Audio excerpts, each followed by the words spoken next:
Hello, I'm Pam Carruthers of Healing Stars. This is the chart for the new moon, 27th of August 2022. It's set for the UK for London at 9:17 BST.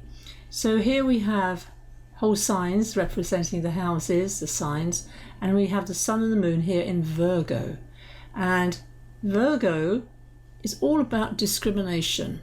It's all about priorities. Sorting the wheat from the chaff is the mythology of Virgo. It's also connects to the goddess because it is a feminine energy and it's an earth sign. The ruler of Virgo is Mercury. And here we can see Mercury has only just moved into Libra. Now, this is already becoming complicated because Mercury will go retrograde, third time this year, just as we get used to one, get over one retrograde. A few months later, here it comes again. So Mercury will go retrograde on the 10th of September, and it will then go back into Virgo, which is a good thing. But here it is at the new moon in Libra. And there is a nice flow of energy, the blue line, to Mars. And Mars is now in Gemini. There's so many complications at this new moon.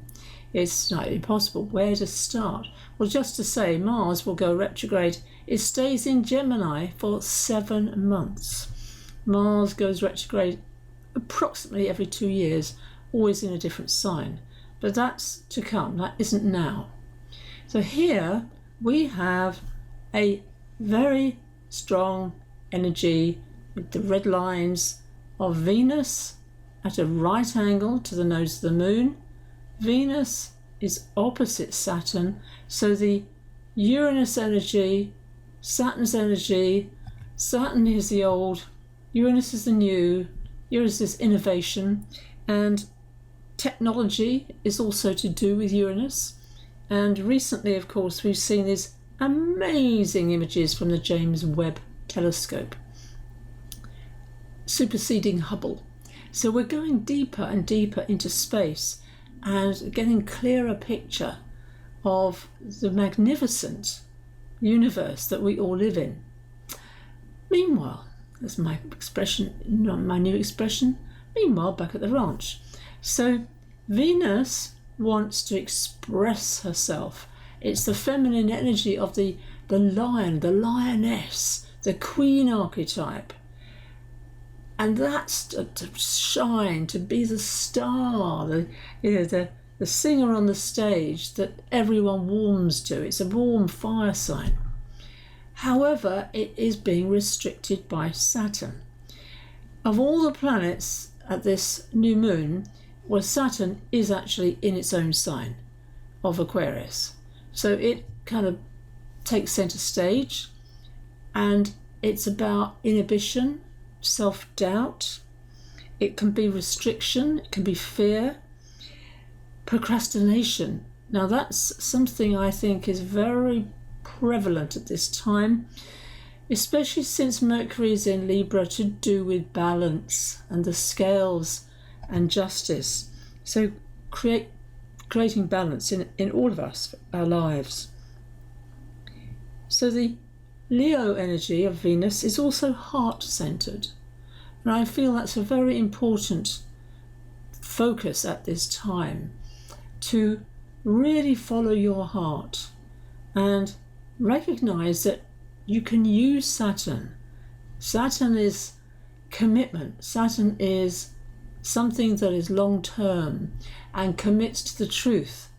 It likes organization, especially in Aquarius, because it's to do with groups and technology, hence the James Webb telescope.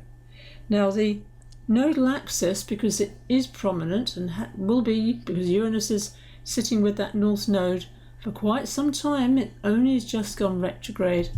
So throughout the year, look at that transit, if you know your chart, of 18 degrees, 16 degrees of that north node, and the south node is the same, 16 degrees.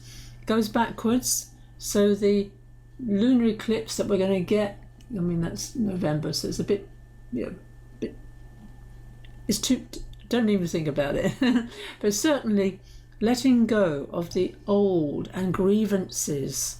That sort of Scorpio can be very, what's that word? It can be taboos, but it can be secrets. It can be things that,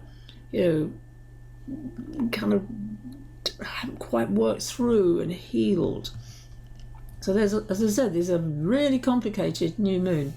We will get a much easier new moon next time. It's when the sun and moon will be in Libra, which is always that time of the year when we have, of course, the turning of the seasons, clocks change. Here, kids are going back to school now, the summer holidays are winding down. All of this energy is promoting Virgo's energy.